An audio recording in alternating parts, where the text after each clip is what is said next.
snap. He drops straight back, has some time. Now he scrambles away from one hit. Looks, uncorks a deep one for the end zone. Phelan is down there. Oh, he got it! He got it! He got it! Touchdown! Touchdown! Touchdown! Touchdown! Touchdown, Boston College! Ball comes loose and the Bears have to get out of bounds. Rodgers along the sideline, another one. They're still in deep trouble at midfield. They tried to do a couple of... The ball is still loose as they get it to Rodgers. They give it back now to the 30. They're down to the 20. Oh, the band is out on the field. He's going to go into the end zone. He's going to go into the Bears. The Bears have won. The Bears have won. Oh, my God. The most amazing, sensational, dramatic. Frazier adding more numbers, more yards to those. Oh, they don't have them yet. Look at Tommy Frazier. How many tackles can one man break? His legs might be critical here to save time on throwing the ball. Down the middle, James, the lateral to the corner of the end zone. Can you believe that? Boise State for the win. They hand it off to Johnson. Boise State has won the Tostitos Fiesta Bowl. On the last play of regulation, chucks it to the end zone. Caught. Michigan State's caught it on a rebound. Touchdown. Martinez in trouble. Versus. Trying to break contain. Martinez up the sideline. Still running. Look out. Taylor Martinez. We're out. He's got a leg. Martinez. Taylor Martinez. Touchdown. Husker. Wow. Michigan at the 41. What a hit. Ball's free. On the ground. South Carolina deserves to have it. And they do. A medley of strong-willed opinions and piping hot thoughts.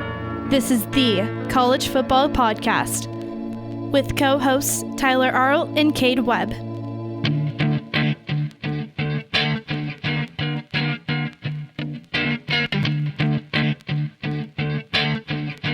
Hello, everybody. This is the College Football Podcast. I'm one of your co-hosts, Tyler Arlt.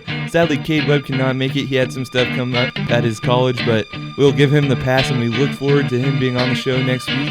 We will definitely get into some back and forth and state our opinions and our hot takes, and I think the show will greatly appreciate that because some back and forth will be better than listening to me give you my opinions by myself. So we look forward to next week, but I'll still do a podcast here for you guys this week, so let's get right to it.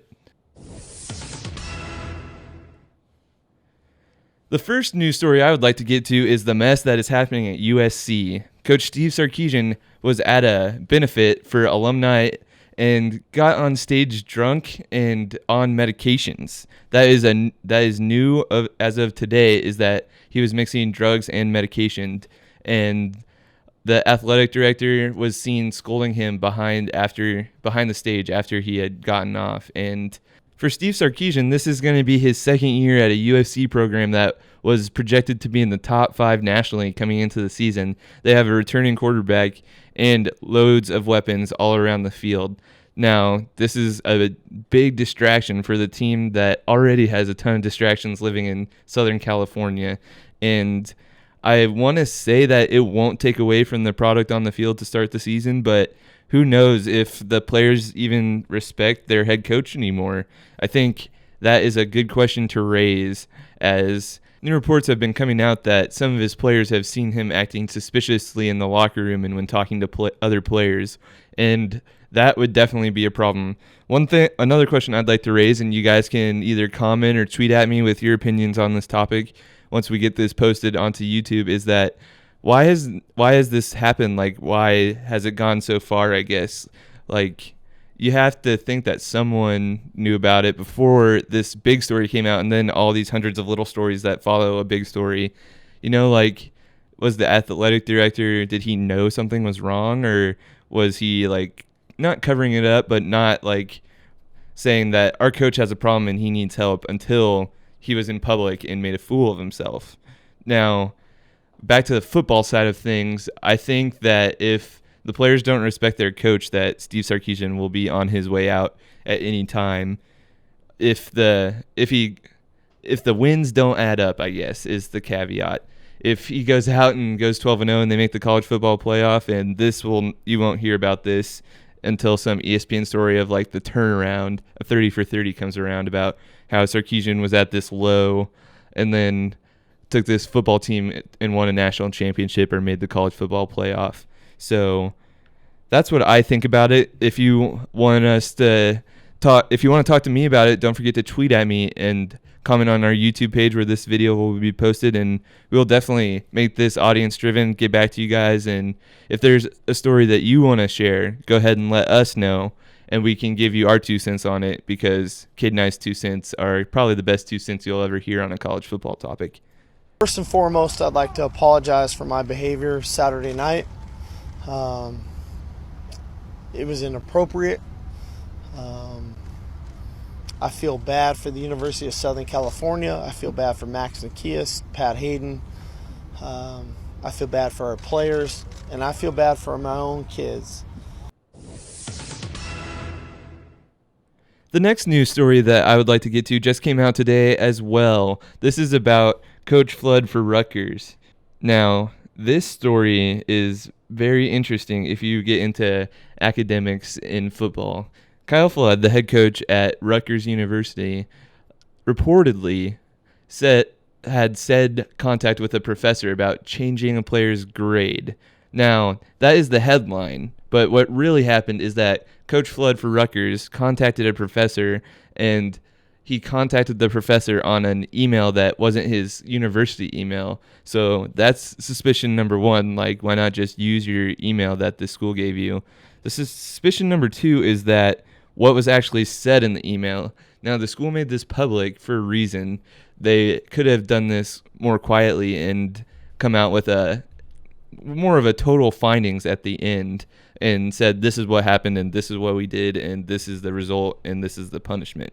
Now, they're still investigating, so we don't really know what's going to happen. All we know are a few murky details.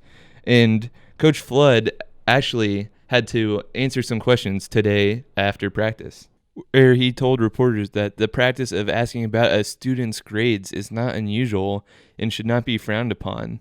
Coach Flood clearly thinks that he has done nothing wrong in this instance, and I think that I think I agree with him. Now, you can comment and disagree with me or comment with your suggestions, but I think that he was just looking out for his players' best interests that happened to line up with his interests as well.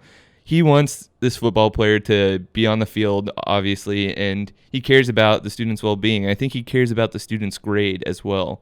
And now, if he comes out that he was saying change his grade, he's a football player, I'm the football coach, now that would totally, he probably wouldn't survive that. But if he was just inquiring about the student's grade and asked if there was anything the student could do to better his grade on his own, I think that is totally okay. And actually, I'd want all my football coaches to do that. And if this is some professor trying to grab a headline, then that could be really bad for the university as well, because then you'll get this no trust thing between the football team and the university. Another snarkier comment is that if you're going to cheat, Rutgers, you got to cheat well. They did come off a bowl win, I'll give them that, but they are a 6-6 football team, and you could be like the U. I mean, they cheated for 2 decades, and look how many national titles they won. So we'll end that breaking news segment and move on to the next one. The next breaking news, not really breaking news, just a news story for you, is about De'Mornay Pearsonell. De'Mornay Pearsonell is a wide receiver for the Nebraska Cornhuskers who just went down with about an 8-week injury to his foot. Details were murky, but Mike Riley had this to say. Keith sent out yesterday about De'Mornay, and I just wanted you to know he's been through his deal in the hospital. He's out. As we were told, everything went well, and now it's all biology. Our goal is for him to return and play this year. How soon, I will not. I hesitate to say, because I don't want to put anything on him. And when it gets real close, everybody's always asking, are you going to play this week? This was the week you're supposed to be back. I don't know that. Nobody does. They initially said something like 6 to 8, but don't You know, it's all biology. It's one thing about being healed and another thing about being ready to play. I believe he's going to play a good portion of this season. So now, for my personal opinion on this, I think that this injury is a severe injury to the team and to everything that they hope to build up in this first season of the Mike Riley era. I think that DeMornay Piersonell was going to be a huge cog into this offense and was going to be, as much as he was going to help the offense, I think he was going to have an even bigger impact on special teams. The fact that he could flip the field, or that punters would punt away from him and give a better field position to Nebraska, I think was going to be huge.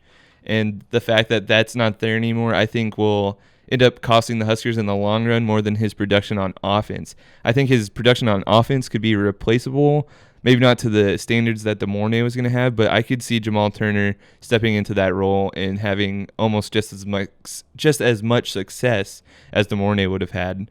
Now, on punting and kickoffs, Nebraska, something you didn't notice last year about this Nebraska football team was that they had decent field position, way better than years before, and I think that could be a step back. And with an offense that has a lot of question marks around it, that is something that you could definitely notice in this season. And I think that the Huskers, who are full of question marks at quarterback and on offense, I think that extra benefit of field position would have been huge. Now, next man up mentality can be said, but DeMornay was a player. He was the best punt returner in the country last year, and you just can't replace that with some next man up type thing. But I think in the long run, you'll notice the field position more than you'll notice the production on the offensive side of the football.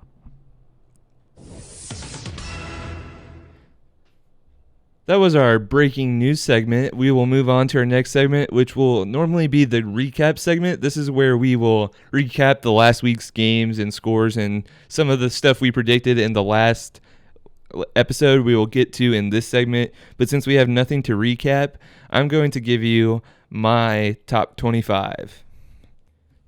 In my top 25, I'm just going to go ahead and give you the top 10 with some information about them, and then just rattle off what I think the rest of the top 25 will look like. Preseason rankings did not really mean anything, so I'll just give you a little tidbit on some of the teams in the top 10, and then we'll roll from there, keep this thing going. Number 1 is Ohio State in my book. I think they're the best team. They return everyone. I don't think that Urban Meyer knows who his starting quarterback is going to be, so look for that to kind of develop throughout the season. If they go JT Barrett, don't expect him to stay healthy the whole season. Number 2, TCU. I think they are the second best team in the country, but caveat to TCU is how good will Trevor Boykin play. I think that Boykin is the key to their team, and as he goes, the team will go. If he has a season like he did last year, expect him to win the Heisman.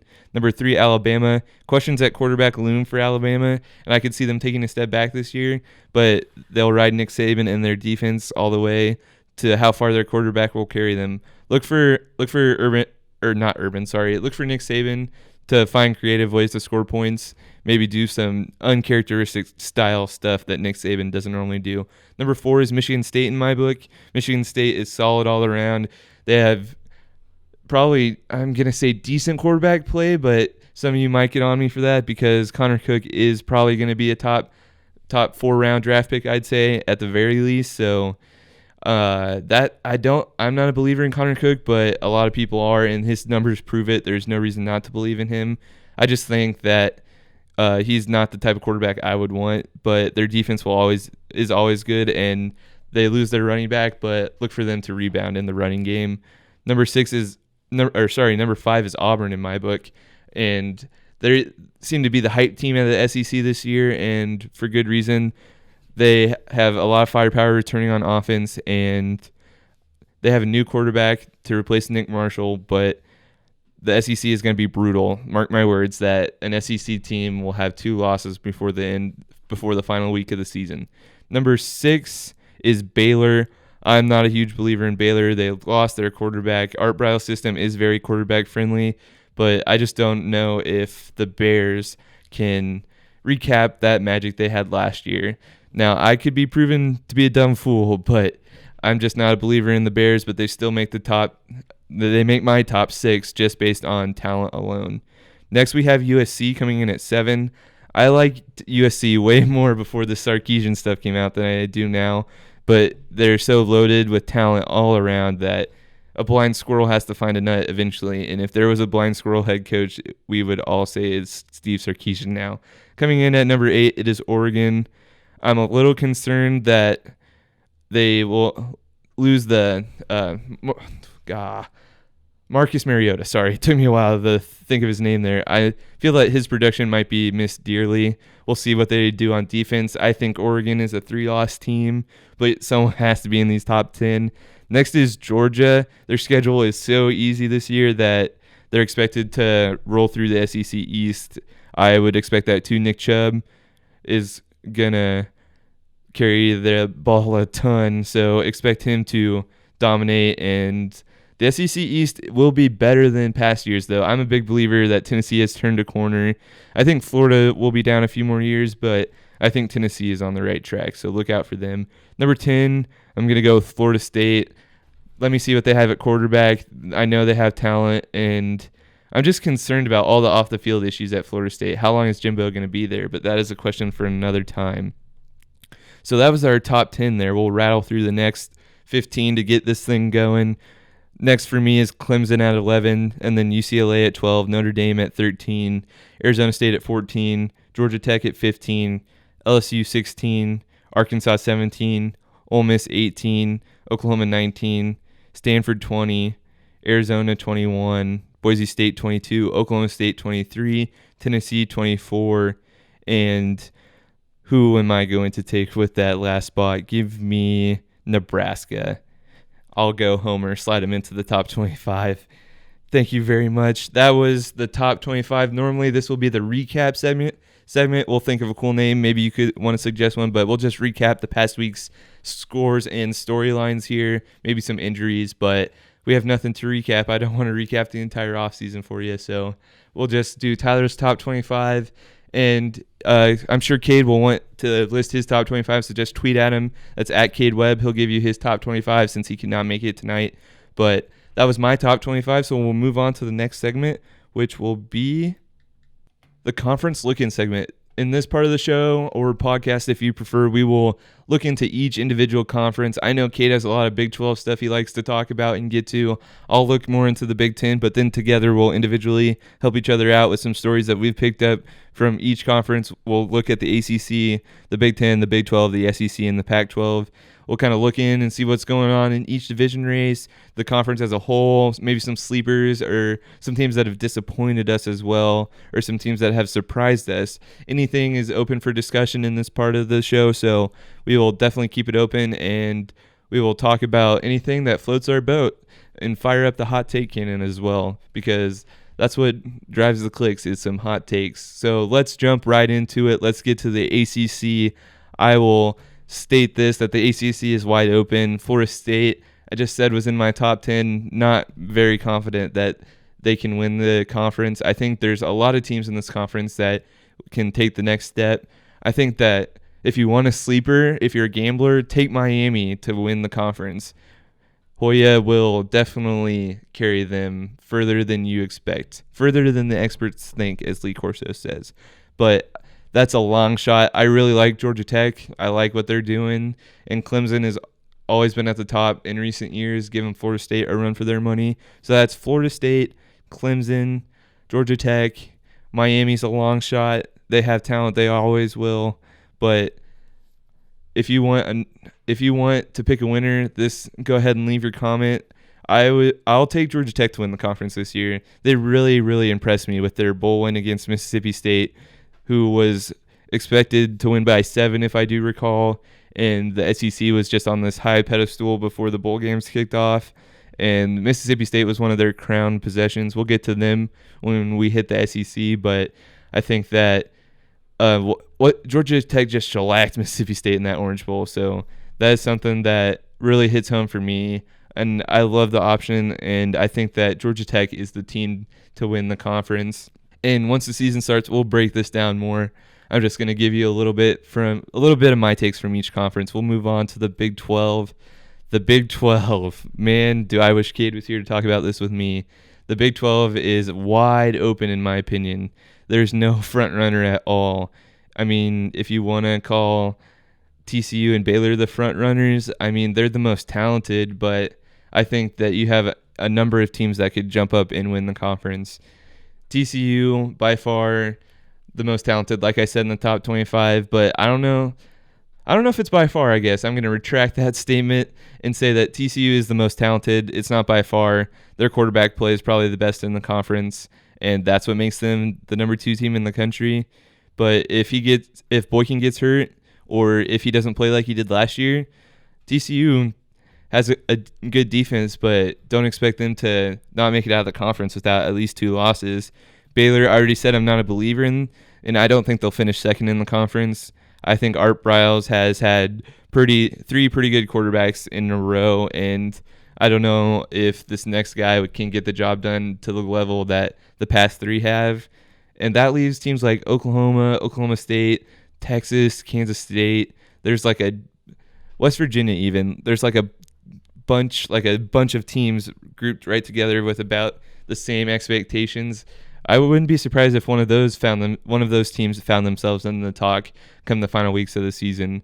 I really think Oklahoma State has a chance just because I was impressed with their quarterback play last year, and that win against Oklahoma leaves a lot of good memories. In their bowl game, they ended on 2 really high notes, and I think that Gundy can carry that into the next season. And Oklahoma State, I think if you wanted another dark horse, you could maybe mark me down to take Oklahoma State as my dark horse candidate for the Big 12, but the safe pick would be a TCU.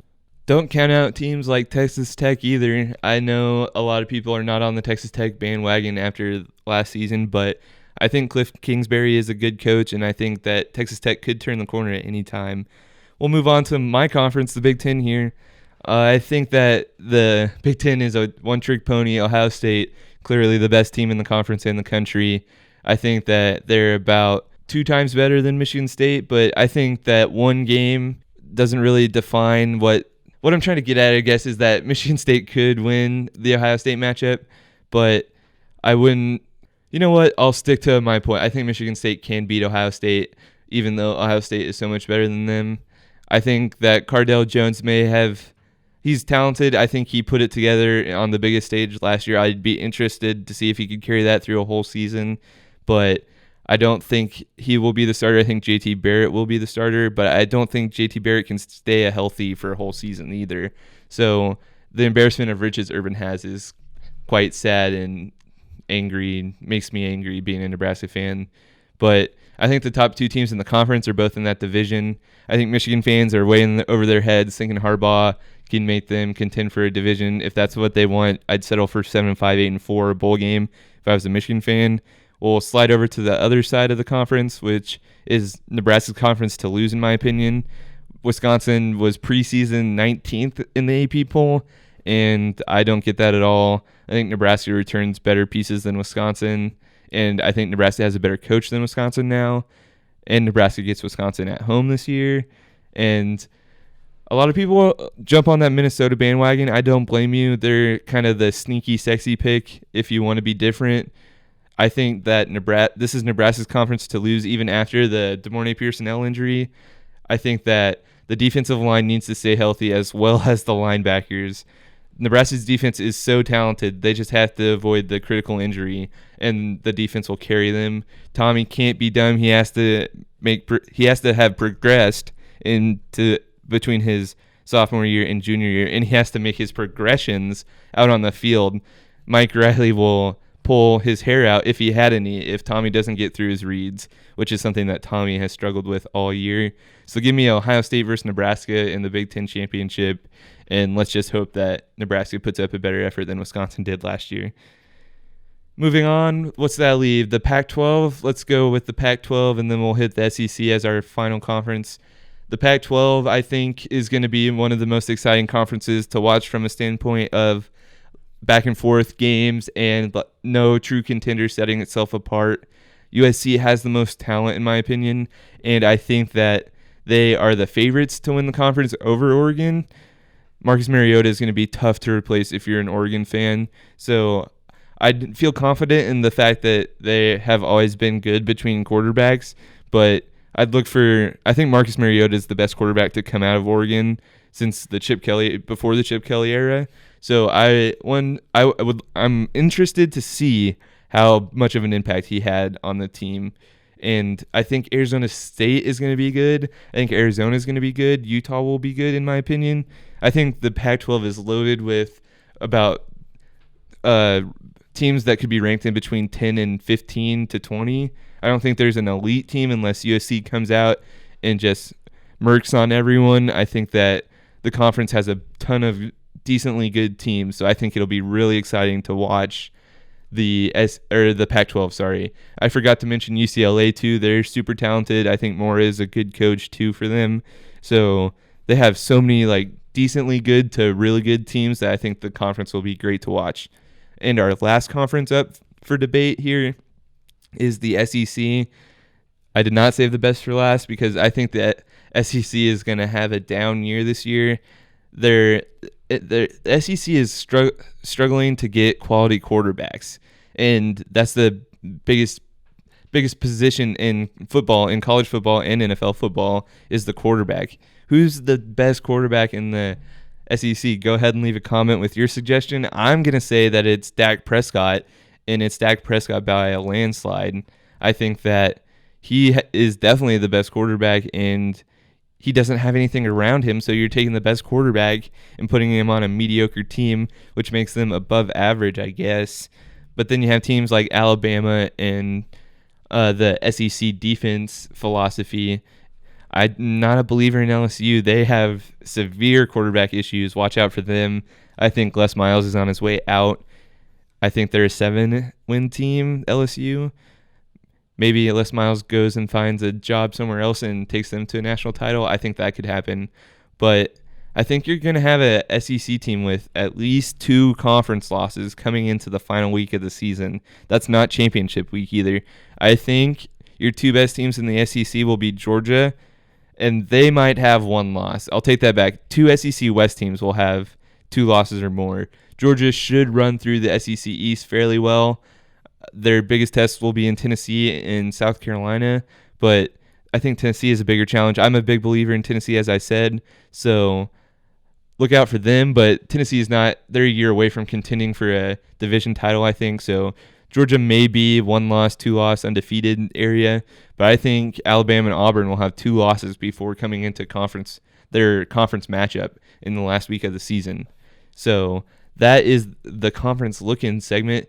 We will move on to our prediction segment, and our prediction segment is usually where Cade and I will make predictions, and we want you guys to follow along as well. So we'll pick 5 games. You'll have our picks. You guys should pick 5 games as well, and we can keep a record of who does better, the fans or Cade and Tyler, because I'm interested to see how much football knowledge you guys know, and if I can lay any wisdom on you guys. If you're a gambler, I'll give you the betting lines as well, because I really get interested in that stuff. So if you want to know that stuff, I'll break it down in this part of the show with you.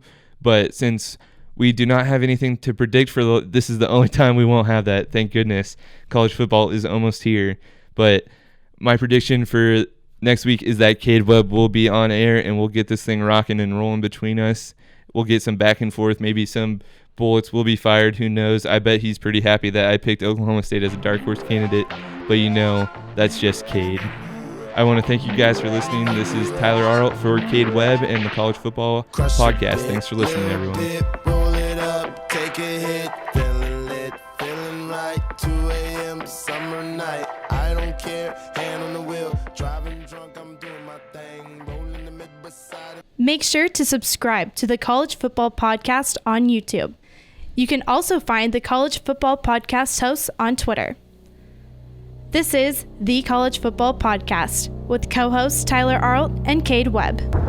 Dear Lord, the battles we go through life. Dear Lord, the battles go through life. We ask for a chance is fair. We ask for a chance is fair. Chance to equal our stripes. Chance to equal our stripes. Chance to do it there. Chance to do it there. We should win. We should win. Let it be by the code. Let it be by the code. Faith and honor held high. Faith and honor held high. We should lose. We should lose. Stand by the road. Stand by the road. Cheers, the winners go by. Cheers, the winners go by. Day by day. Day by day. We get better and better. Till we can't beat B. Won't beat B.